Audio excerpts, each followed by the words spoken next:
আমরা কোনো কিছুকে পরোয়া করি না, কিছু জবাব রাজপথে দেব ইনশাআল্লাহ।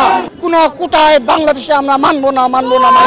পল্টনকে টার্গেট করে তারা ভেবে নেয় যে এখানে হয়তোবা এক দুটি বিস্ফোরণ ঘটিয়ে ছাত্রদলকে দমন করা যাবে। আমরা বলতে চাই বিগত আমাদের প্রায় ৫ শতাধিক নেতাকর্মী গুম হয়েছে, খুন হয়েছে। আমরা কোনো কিছুকে পরোয়া করি না, পরোয়া করে না।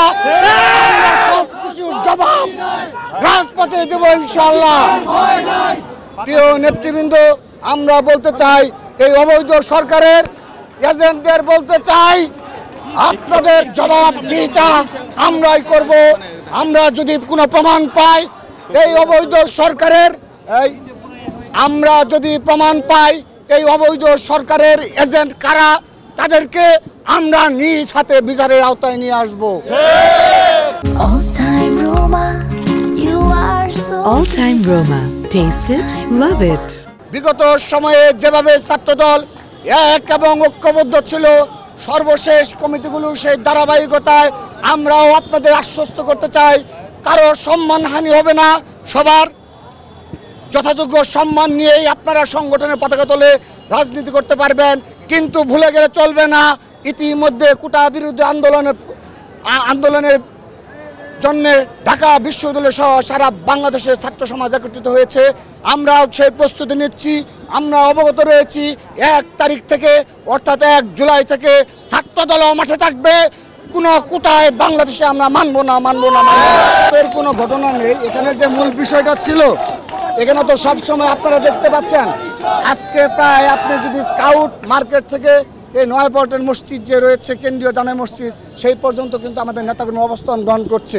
সেহেতু সে সময় কতিপয় দুষ্কৃতকারী এবং আমরা তো আপনাদের বারবারে বলেছি সরকারের এজেন্ট, সেজন্য তারা ওই পাশ থেকে ককটেল বিস্ফোরণ ঘটিয়ে আমরা যেটা অবগত হয়েছি ওই নয়াপল্টন যে থানা রয়েছে সেই থানা বরাবর তারা দৌড়ে আমরা অবগত হয়েছে থানার ভিতরে তারা প্রবেশ করেছে। তো সেই